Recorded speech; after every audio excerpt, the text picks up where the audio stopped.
Hi there guys, and welcome to my channel. My name is Zach, and amongst other things I am a reenactor and a jouster. Now today I wanted to talk about armour, and in this video I wanted to talk about armour and weapon choice. Now this video was inspired by an excellent piece of artwork by an artist that I found online called Darren Tan, and I'll put the image up now and you can find a link to his work in the notes underneath the video. But in this picture you can see it's of Agincourt, and there are some French knights attacking the English army, and the English men-at-arms are moving to intercept them. And I first saw this picture posted on Facebook, and there was some discussion going on about the weapons that the knights were using. The French knights are wielding swords mostly, or at least the ones that we can see in this image are.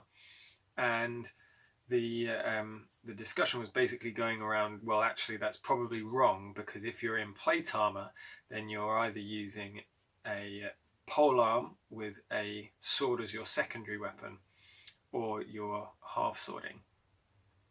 Now, my thinking at the moment is actually that's not necessarily correct.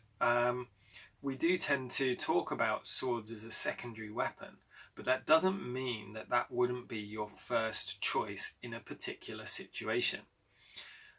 For example, you are in full plate armor, you are fighting against lightly armored archers who are not in full plate armor. I would contend that a sword could be a very good choice with that, especially if the archers might not necessarily actually be armed with swords themselves. They might be armed with spears. We know that they carried poles with them, which mostly were dug into the ground, but might also be using pole weapons. A sword is actually an extremely good choice in that situation, because you would want to close the distance quickly, use your armor to get past the head of their pole weapons, and then deal with them with the sword, and their light armor would be less of a protection against your sword. So I guess my point here is that the armor you're wearing has less of an impact on what weapon you choose than the armor of the opponent that you are expecting to fight. Now, obviously in this picture, the knights, the French men-at-arms, are being engaged by an English man-at-arms. And so, well, you might say, but Zach, they shouldn't be using swords if they're fighting against English men-at-arms. This is where we come on a peculiarity of the English army, which is that they tended to fight together. So the archers and the men-at-arms fought in blocks. Now at Agincourt this wasn't entirely true. They had an awful lot more archers than men-at-arms, and they apparently deployed the archers on the flanks with a big block of men-at-arms in the middle. But most of the army was reinforced by men-at-arms, even if there were only a few men-at-arms within the archers. So we're talking about archers at the front, with men-at-arms reinforcing them, kind of acting as mobile pillboxes to keep them fighting and in the battle. Now in a situation such as this, you could quite easily see the French maybe choosing weapons designed to try and take out the archers, fast weapons such as swords that wouldn't be contending with too much plate armor, really struggling to deal with the mixed unit tactics that the English brought to bear.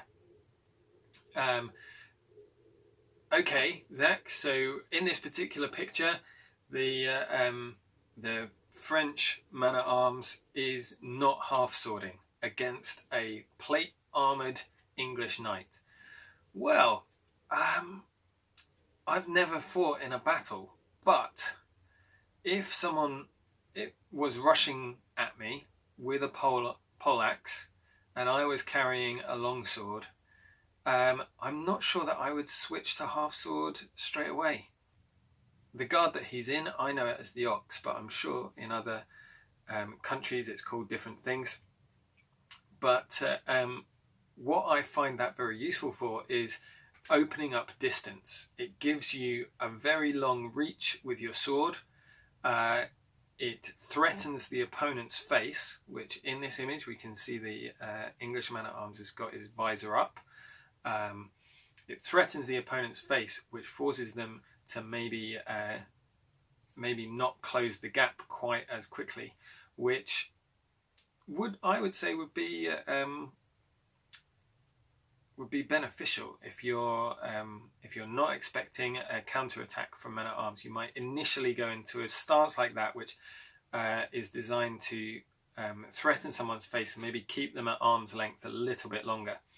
You see, going into half sword really shortens your reach, and it shortens it much more than the ox guard actually does. The ox guard gives you a very long thrusting reach to the face, which against someone in plate armor, especially this kind of plate armor, is an extremely useful thing to be able to do. So I'd really appreciate some other opinions on this. What do you think? What is the most important factor when you are considering what weapon you should be using at a particular time? Like I said, I don't think that it's just a no-brainer, oh, I'm going to take the poleaxe in every battle. I think art backs me up on this. I know a lot of people would say that you can't trust medieval artists because they weren't there at the time. That is to a certain extent true, but you've got to think about who the art was being made for. And the art was being made for the nobility who were used to battles. And so if they did something in the art that wasn't correct, then I would say that the nobility might not be too happy with that. Anyway, do please leave a comment. Let's get a discussion going.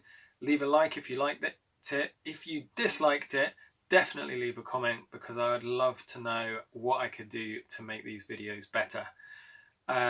I'm just about to start a new series on commissioning a harness. So if that interests you, then do subscribe. And it would be great if this is the kind of thing that you like. Please share it with your friends that would also like it as well. Thanks very much, and I will see you in the next video.